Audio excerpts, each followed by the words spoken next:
In Christianity, we have numerous people claim to be Messiah. Again, some of them have the Latin names there. Dositos of Samaritan, and Anne Lee, a lady. The lady also claimed that I am the female Messiah, or feminine version of Jesus Christ, she claimed. George Baker, Sun Myung Moon. I met Sun Myung Moon's representative here in Toronto some years ago, maybe 15 years ago. I even discussed with him just meaningless, senseless theology, honestly. And more. Even now, John Miller of Australia, he says, I am Jesus. I am the second coming of Jesus. He has church. He has disciples, 12 disciples he has. He married with Mary Magdalene. There is a lady came, named her Mary Magdalene and married her. So it's a big world of messianism. Okay, so it's a very famous topic, very hot topic, and every corner of the world there is someone who always claims I am the Savior. At the end time, or close to end time, there will be basically big wars and natural disasters or man-made disasters, famine, the wars that human being never experienced, which I think personally some of them already passed. We had already some of these. I mean, the wars that nobody could imagine. In one day, 2 million people massacred, for instance, or a war that took 200 years. So these are, like, if it really wasn't written in history books, we wouldn't believe that. There will be, according to Islam, there will be 3 significant events happening in the Middle East. One group called Sufiani, could be just one person, a leader, or could be the group name as Sufiani. He will appear in Syria, today's Syria, in how this is written, Sham. So he will be obviously from Muslim society, but he is the descendant of Abu Sufyan. If anybody doesn't know Abu Sufyan was the leader of Mecca at the time of Prophet. He was the leader of the enemies of Prophet. He fought against Prophet many years, and when Prophet conquered Mecca, he repented and he claimed that he believes now in Islam, so Prophet forgave him, and so his children took over the power actually after Prophet. Then the son of Abu Sufyan, Muawiyah became Khalifa, right? And then after him Yazid, and you know what Yazid did. So one of his descendants, Abu Sufyan's descendants from Muawiyah, will rise against the Muslims, particularly Shias. These are in Shia hadith books, that this Sufiani will massacre Shias in Syria. Then he will move his armies towards Iran and the other Arab countries. This is like 6 months before Imam Mahdi's appearance. These events, 6 months before. 2 other groups will rise. Same time, almost same time. One is Yemani from Yemen, today's Yemen. Another one, Sayyid Khorasani from Khorasan. Khorasan was a big area, is big area, part of Iran, Afghanistan. So Khorasani and Yemani will fight against Sufiani. They will actually block the Sufiani's army way towards east and towards Arabian Peninsula. They will fight, they will push back Sufiani, and within 6 months after the rise of Sufiani, Imam Mahdi will appear. So he will have 2 appearances, 2 stages of appearance. One called Sughra, or the minor, which is actually he will send his ambassador to Mecca, to Medina and Mecca, to announce that Imam has come. This ambassador will start reading his letter to people, but he will be martyred in Mecca. Then Imam himself will move to Medina and Mecca, will announce his appearance. So all this appearance of Sufiani and the Imam will take only 9 months. It means if you hear 3 major groups are colliding with each other, on one side we have Sufiani, on the other side Yemani and Khorasani, that means you are only months away from the appearance of Imam Mahdi. We have different versions of these events in the Bible and in Talmud. If you don't know what Talmud is, it's the Jewish interpretation of Torah. A little bit different version, but they also say there will be battles in Middle East.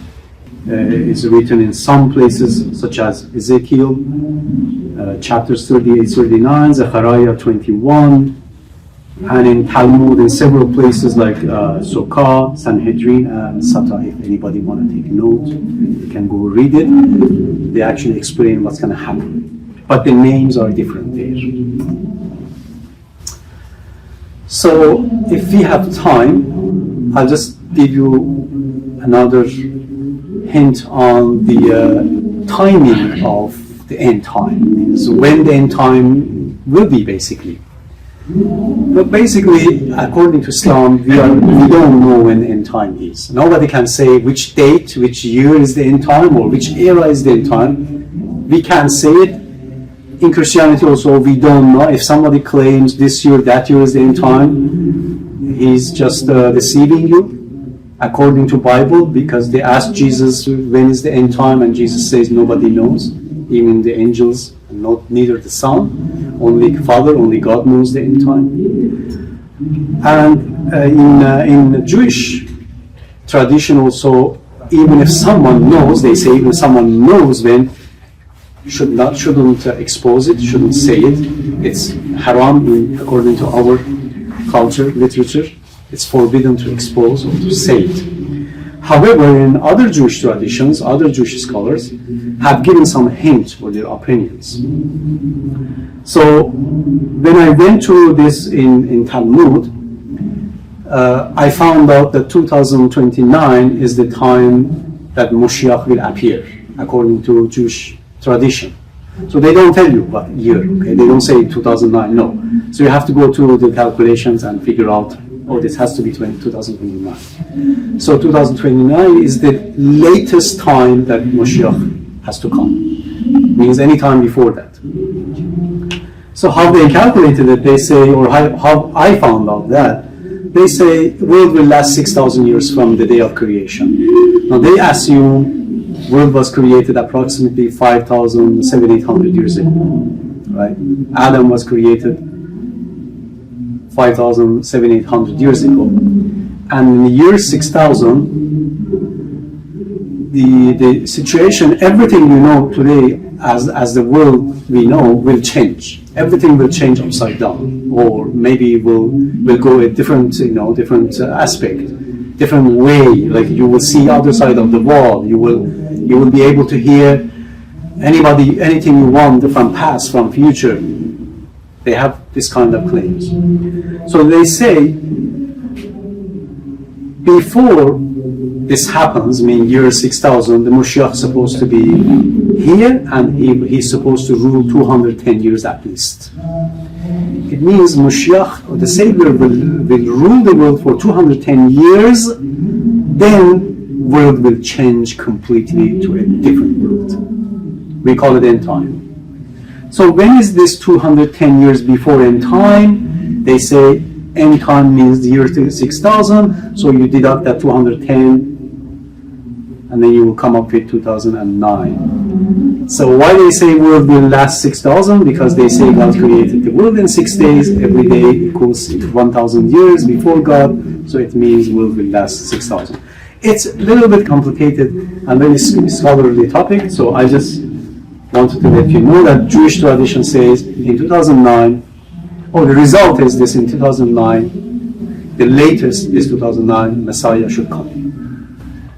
By the way, how we know 1 day equals 1,000 years? In the Qur'an it's also written that in the Sajda, verse number 5, that the day that the angels, bring the news, that day equals 1,000 years of our years. So the one day, heavenly one day equals earthly 1,000 years. It's also in the Torah, in the Old Testament, that yes, in Psalms chapter 90, verse number 4, that also says 1,000 years of human calendar equals one day before God, or the day of God. Okay, so that's in physics also that's possible, because as you exit from the let's say solar system, because solar system has a different timing. Okay, you go to another solar, it has a different timing. Let's say one day in solar system, Earth's day is 24 hours, but Venus day is not 24 hours, it has a different time. And if you go in different solar system, the time will be different. Like 1 second might be like full day. Full day has to pass, so you call it 1 second. And if your speed is different, let's say your speed is the speed of light, that's going to be completely different, right? So the heavenly day equals 1,000 years of our calendar. Even according to Avesta, now we are at the end time.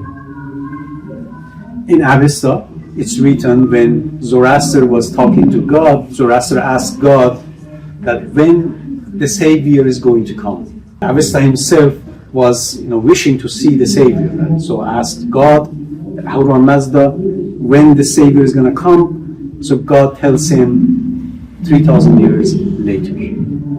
So according to historians, Avesta, Zoroaster was 3,000 years ago in Iran, in part of Iran. So that means now we are in end time, close to end time. Again, this is not what I am saying, this is what the scriptures are saying and scholars are saying. So, if you don't see important things happening after 50 years, 20 years, so don't blame me. This is just what the books are saying. According to Islam, we don't know. According to New Testament, Jesus, nobody knows.